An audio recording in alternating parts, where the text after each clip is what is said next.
O Senhor te agradece, Senhor, porque o Senhor é Deus vivo. O Senhor é o Deus vivo nessa cidade e em todo o mundo, Pai. Obrigado porque o Senhor é um Deus tão bom. Que o Senhor tem andado na frente da gente na Itália, na frente de muitas outras pessoas em todo o mundo. Eu peço que o Senhor possa agora estar conosco aqui agora, ajudar-nos, Senhor, a abrir a Tua palavra, Senhor, a entendê-la e a ser desafiados com o que a gente pode fazer no nosso contexto aqui em São Paulo. No nome de Jesus que a gente ora. Amém. Amém, joia. Hoje eu queria aproveitar do tema missionário e falar do tema chamado. O chamado para todos nós. Mas eu queria analisar isso hoje através de um ângulo um pouco diferente. Porque a jornada de cada grande líder, seja na Bíblia ou cada líder em geral, possui algumas experiências marcantes. Algumas experiências que impactam a sua jornada, a sua visão de mundo e os planos que ele ou ela vai realizar para fazer uma diferença. E hoje eu queria analisar uma experiência dessas. A história que foi o divisor de águas, que foi a grande marca na vida de um dos maiores líderes da Antiguidade e da Bíblia, que foi Moisés. É, na verdade, uma história bem triste, dentro de um período escuro do povo de Deus. A situação que a gente encontra no começo do livro do Êxodo, os primeiros 2 capítulos. E é uma história que termina mal também, termina com uma tragédia. Mas uma tragédia que será também o começo de um novo capítulo diferente. Então eu te convido, se você trouxe a Bíblia, a abrir comigo em Êxodo capítulo 2, a gente vai ler dos versículos 11 a 15. E se você não trouxe, tranquilo que eu leio aqui para você. Êxodo 2, de 11 a 15.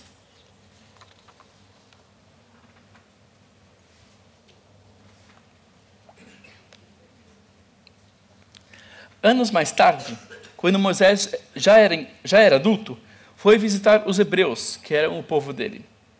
Viu quanto eles estavam sofrendo. Durante a visita, viu um egípcio espancar um hebreu. Moisés olhou para um lado e para o outro. Como não viu ninguém, matou o egípcio e escondeu o corpo dele na areia. No dia seguinte, saiu de novo para continuar a visita ao povo hebreu. Dessa vez, ele viu 2 hebreus brigando. Por que você está dando no seu irmão desse jeito?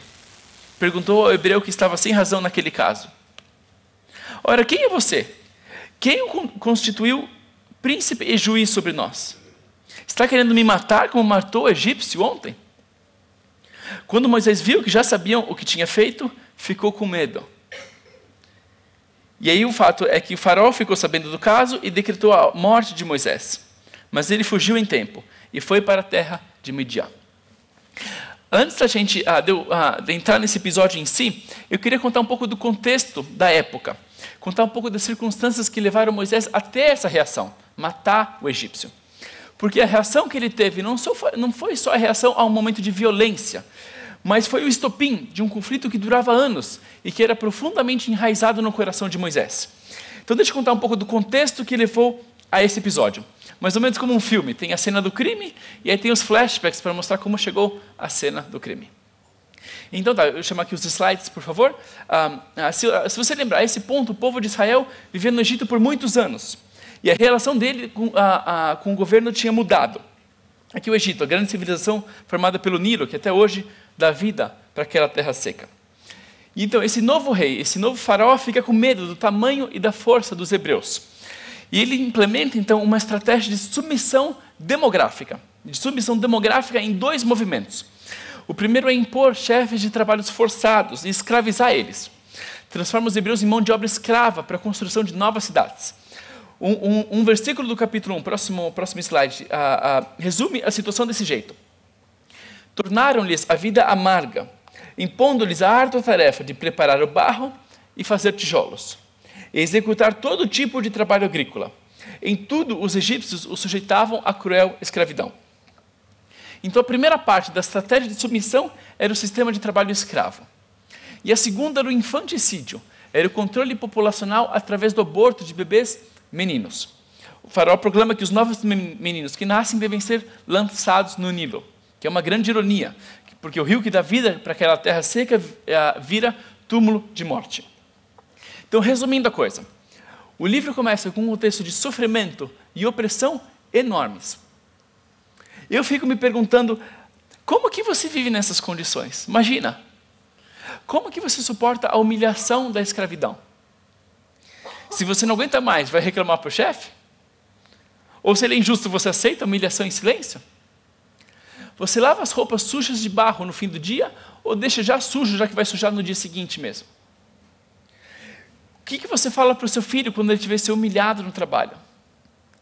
Que gestos você inventa para recuperar um mínimo de dignidade? Aí quando você chega em casa, você consegue estar com a sua mulher sem pensar, e se ela engravida? Como que a gente esconde uma gravidez? Se é menino, a gente foge do Egito? Para ir para onde? A gente deixa ele com uma tia? Como que ele vai amamentar?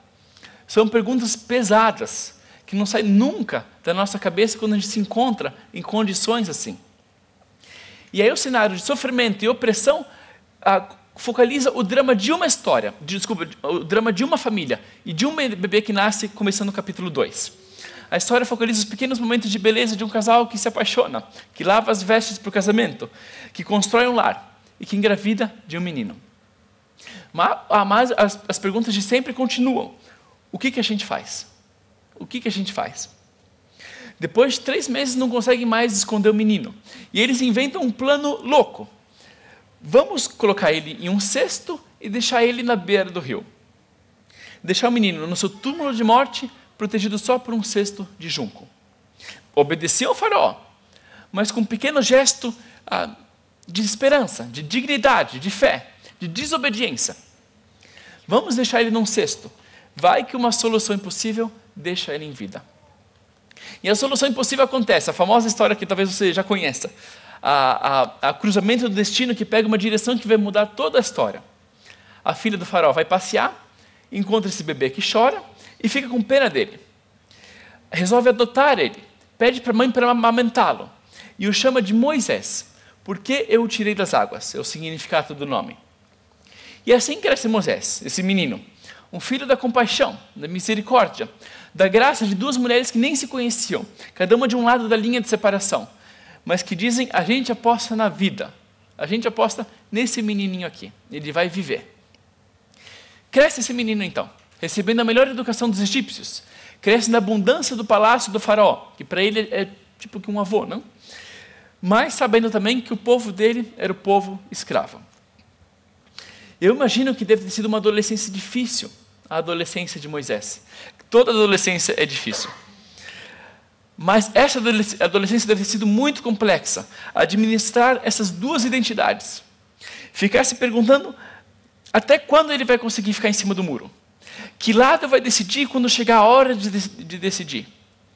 Se perguntar se não vai ser um vendido para o sistema, se ele fica como egípcio. Ou se é pronto a aceitar o sofrimento se ele se identifica como hebreu. Crescer com essa psicologia complexa, que não tem respostas claras para as perguntas mais básicas. Quem é você? A que mundo você pertence? O que você vai fazer quando se encontrar no meio do conflito? E aí esse conflito interno de Moisés que a história focaliza. O conflito entre os 2 povos se concretiza, se cristaliza, se somatiza, entra em guerra, dentro de um coração dividido entre os 2 lados. Chega o nosso episódio, a nossa história, o estopim, a gota d'água. O episódio que revela a direção que o coração do jovem Moisés estava pegando. A frustração que crescia ali dentro e que depois vai transformá-lo em um dos maiores líderes da antiguidade. Mais uma frustração que agora gera uma tragédia. Uma tragédia que vai marcar a vida de Moisés, um episódio triste, escuro, que vai deixar ele derrubado por décadas. Mas uma tragédia também que mostra a semente que depois vai brotar nesse coração. Acontece o seguinte, vamos rever a nossa cena do crime. Um dia Moisés, já crescido, já adulto, vai encontrar os seus irmãos hebreus no trabalho. E o texto conta explicitamente que ele descobriu quanto era pesado o trabalho que eles realizavam. Moisés vê os esforços, vê o cansaço, vê a imundícia, vê a falta de dignidade, a injustiça daquela cena no rosto dos seus irmãos. E ele vê uma coisa em específico. Ele vê um egípcio que espancava um hebreu. Um egípcio que espancava um hebreu. Não sei se você já viu alguém apanhar, de verdade. Não em filme, TV, videogame.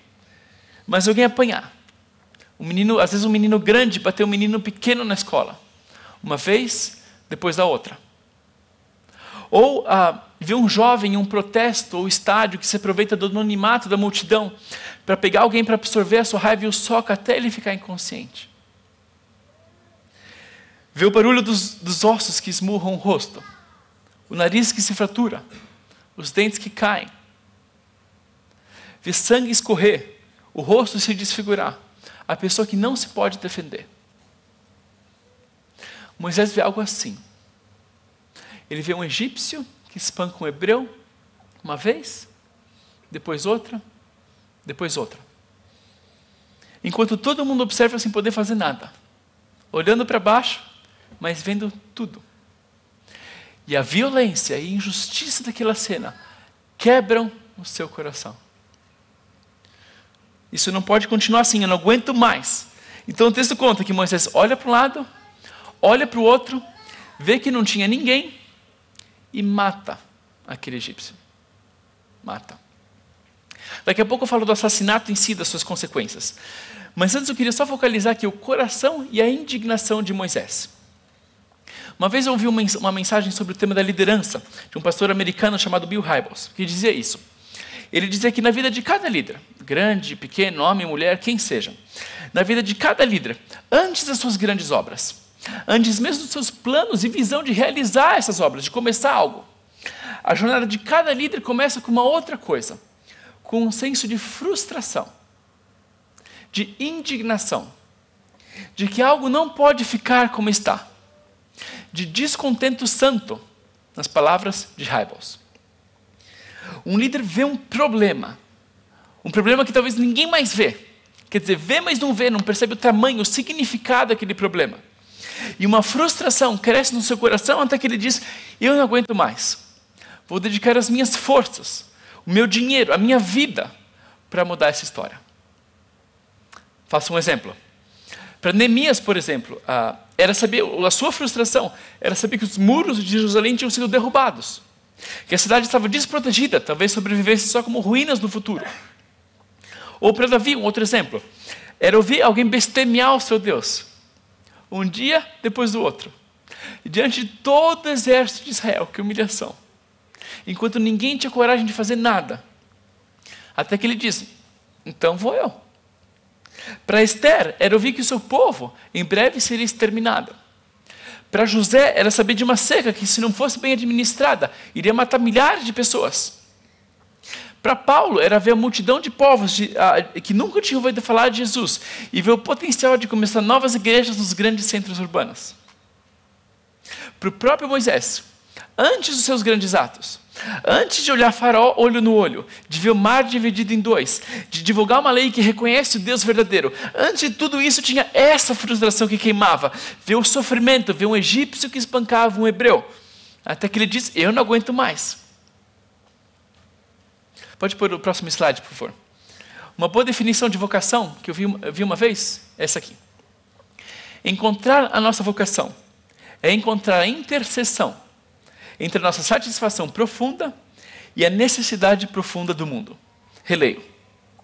Encontrar a nossa vocação é encontrar a interseção entre a nossa satisfação profunda e a necessidade profunda do mundo.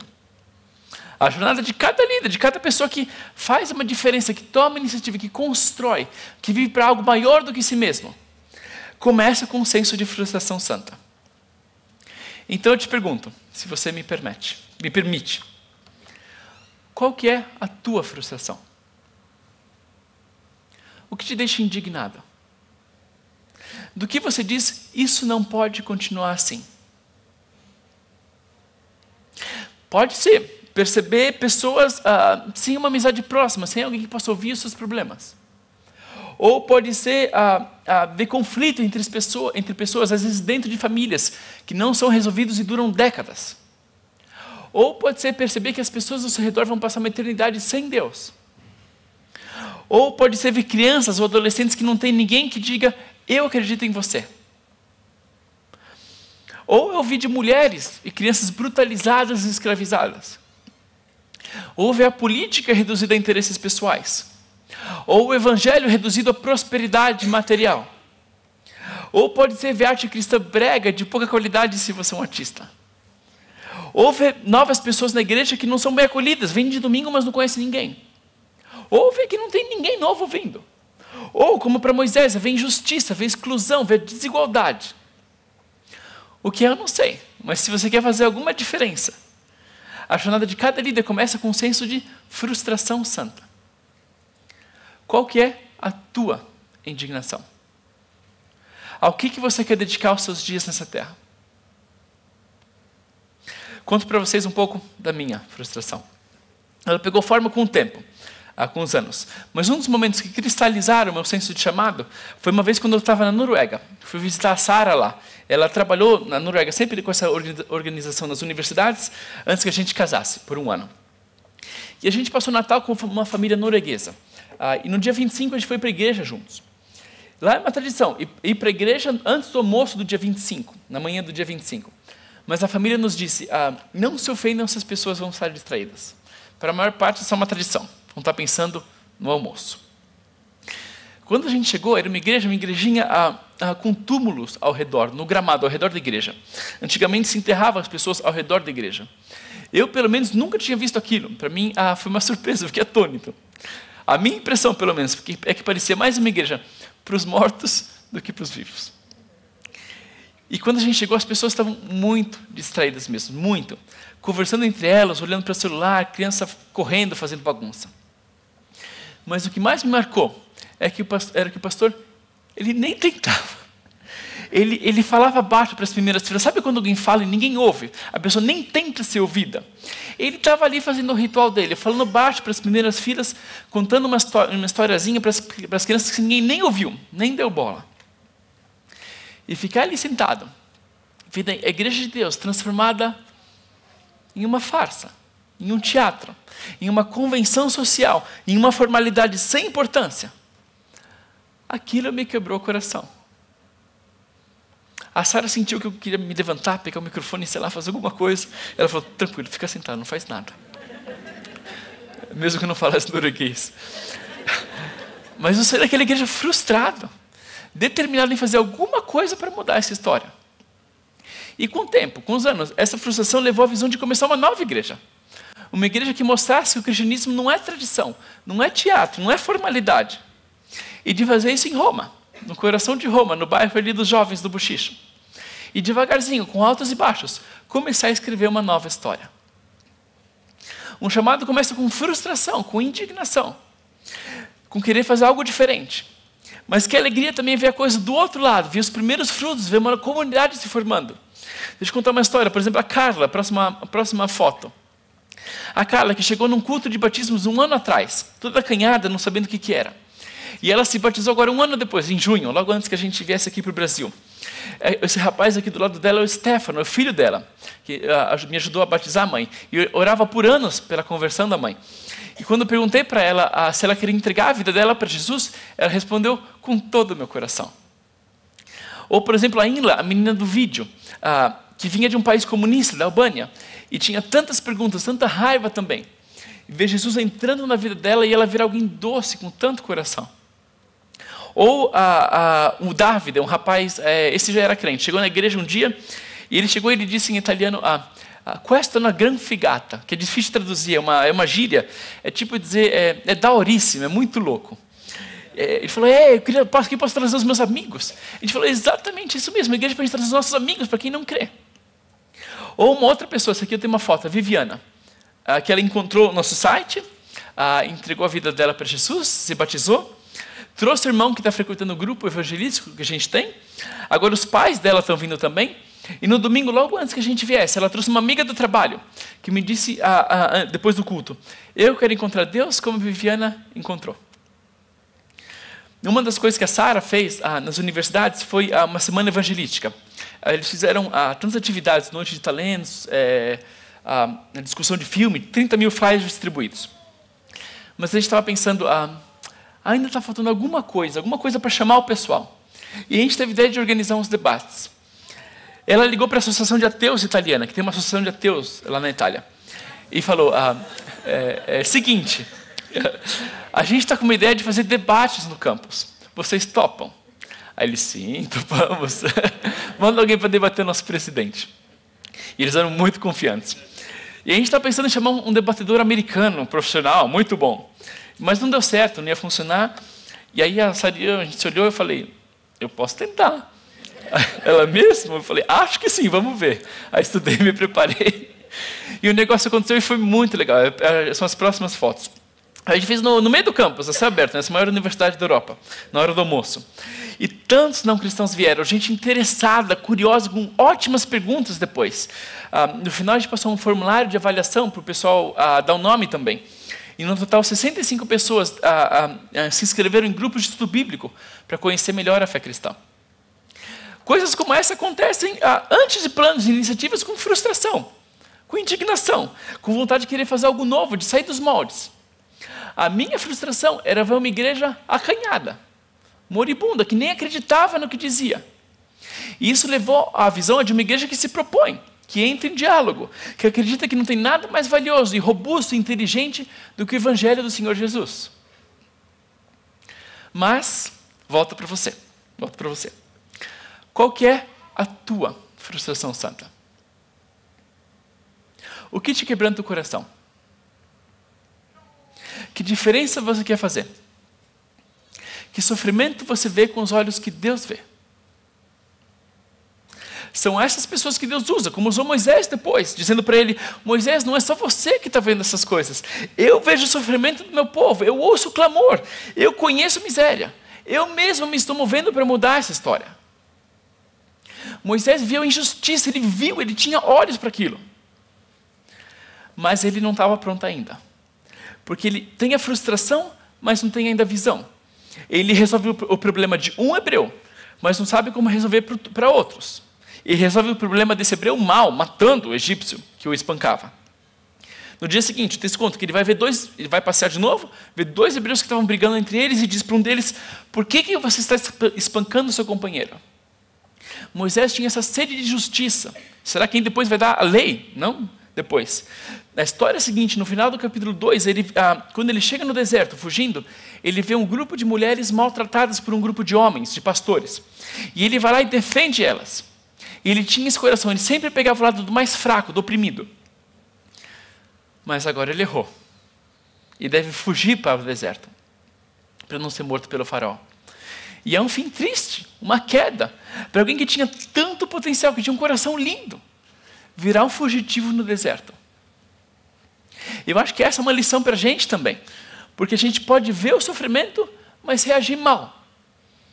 Virar pessoas amargas, reclamando no Facebook, apontando para os erros dos outros sem fazer nada, a gente mesmo. Como canalizar a frustração que a gente sente em algo bom, em algo construtivo, é chave, não? Voltando para os exemplos de antes, Davi poderia ter ficado só um cara nervosinho, pronto para brigar com quem fosse. Se não cultivasse uma intimidade profunda com Deus, que modulou nele um coração generoso, pacífico. Ou José poderia ter ficado só um amargurado na prisão, depois de todas as traições e injustiças que tinha levado, apodrecer e morrer em uma prisão egípcia, em vez de se erguer, perdoar os seus irmãos e salvar a vida de milhões de pessoas. Esther, a rainha, poderia ter ficado só com o objetivo de ser uma mulher bonita, ser admirada por todos, virar princesa. Virou princesa, o rei a escolheu por causa disso, em vez de usar aquela posição para fazer algo bom, para evitar um massacre. O nosso próprio Moisés poderia ter sido só um outro episódio triste, na longa história humana, de opressão e violência. Só mais um potencial desperdiçado, só mais um derrotado pelos próprios erros. Se não fosse por um outro coração quebrantado nessa história. Por uma outra pessoa olhando para tudo isso e dizendo, isso não pode continuar assim. Conto uma história para falar desse outro coração e concluo. Ok? Uma história e concluo. Uma história da época de seminário, da prova final de hebraico que a gente teve. A gente tinha que usar tudo que a gente tinha aprendido durante o ano, lembrar das conjugações dos verbos, preposições, pronomes, as centenas de palavras que a gente tinha memorizado e traduzir alguns parágrafos do Antigo Testamento, com precisão, palavra por palavra. Um dos parágrafos naquela prova que a gente tinha que traduzir era esse aqui. Eu lembro que mostrei uma vez aqui em Moema, naquele primeiro ano. E eu comecei, palavra por palavra, dá medo quando a gente começa, né? Tem que ir bem devagarzinho para traduzir tudo bem. E eu notei que no começo, seria da direita para a esquerda, ali em cima, tinham 2 verbos no começo. E disse e eu sou. E disse e eu sou. Ok, então alguém aqui está falando de si mesmo. Eu sou. Em primeira pessoa. Quem que está falando? Aí a próxima coisa que eu notei é que nessa primeira frase tinha uma palavra que se repetia 4 vezes. Então algo importante que se repete, não? Elohei, o Deus de. Ok, então parece que é Deus que está falando aqui. Deus que disse, eu sou, e afirma 4 vezes quem é. Em português, o primeiro versículo diz o seguinte: E disse, eu sou o Deus de teu pai, o Deus de Abraão, o Deus de Isaque, o Deus de Jacó. Então Moisés cobriu o rosto, pois teve medo de olhar para Deus. Aí eu entendi o contexto. Ok, então é Deus que está falando com Moisés. Parece um momento importante, solene. Deus que repete 4 vezes, eu sou o Deus de. E Moisés que cobre o rosto. O versículo seguinte diz isso aqui. Disse o Senhor, de fato tenho visto. E foi isso que me marcou. A primeira pessoa. Não você viu. Não ele viu. Não foi visto. Mas de fato eu tenho visto a opressão sobre o meu povo no Egito. Tenho escutado o seu clamor por causa dos seus feitores. E sei quanto eles estão sofrendo. Deus diz, eu vi, eu ouvi, eu conheço. E continua, o último versículo é esse aqui. Por isso desci para livrá-los das mãos dos egípcios, pois agora o clamor dos israelitas chegou a mim, e tenho visto como os egípcios os oprimem. Quando eu cheguei nesse ponto, eu parei. Os meus olhos se embaraçaram com as lágrimas. Eu parei de traduzir, olhei para fora, era uma manhã de inverno, e comecei a chorar durante a prova de hebraico. Deus diz, eu, o Deus de Abraão e Sara, que ouviu o clamor de Sara e deu um filho para eles. O Deus desse filho, Isaque. O Deus de Jacó, depois chamado Israel. Eu, o Deus do teu pai, o Deus do teu povo, o Deus da aliança. Eu mesmo vi a miséria. Eu ouço os gritos. Eu conheço o sofrimento. Eu estou descendo porque eu mesmo vi como os egípcios os estão oprimindo. Eu me emocionei durante a prova. Que Deus, um Deus que vê, que ouve, que conhece os sofrimentos do seu povo. É esse coração aqui no capítulo 3 que vai encontrar o coração de Moisés. Quando Deus vai encontrar um homem que arde por justiça. Mesmo que esteja agora no deserto. Mesmo alguém com um passado manchado. E faz dele um grande libertador. E é esse Deus, o Deus de Abraão, Isaque e Jacó. O Deus de Moisés, o Deus do nosso Senhor Jesus. Que vem nos encontrar. Que vem te encontrar. Aqui hoje. Deus que diz, eu vejo também. Eu ouço, eu sei melhor que você. Eu escuto. É com esse Deus que a gente pode contar. Um Deus com olhos abertos, com ouvidos abertos. Que está à procura de quem vê o mundo com os olhos que Ele vê. É a esse Deus que a gente pode orar. Um Deus cujo coração, cujo core business é a redenção, é a salvação. E orar, Senhor, me usa em modo redentivo. Me ajuda a olhar para o sofrimento, não virar a cara. E me usa em modo bom, em modo construtivo, em modo que gere vida. É esse Deus que vai encontrar Moisés e que vem nos encontrar e que diz, vamos junto. Vamos escrever uma nova história. Vamos orar para esse Deus então. Senhor, a gente te louva e te adora, porque o Senhor é um Deus atento, um Deus vivo. Diferentemente dos ídolos que têm olhos fechados e ouvidos fechados, o Senhor vê e escuta melhor do que a gente mesmo vê. Obrigado, Senhor, Deus bom, que arde por justiça, que nos dá esperança, Senhor. Ajuda a gente a olhar para o que está acontecendo ao nosso redor, Pai, a não fechar os olhos. E usa-nos, Senhor, para mudar alguma coisa, Senhor, para impactar do jeito que o Senhor nos capacita e nos coloca no coração, Pai. Usa a gente aqui em Moema, em São Paulo, no nosso círculo, Senhor, onde a gente trabalha, estuda, na família, Senhor. Aqui na igreja também. A gente te coloca nas tuas mãos, Pai. Um Senhor Deus vivo e eterno e global. No nome do teu Filho Jesus, a gente ora. Amém.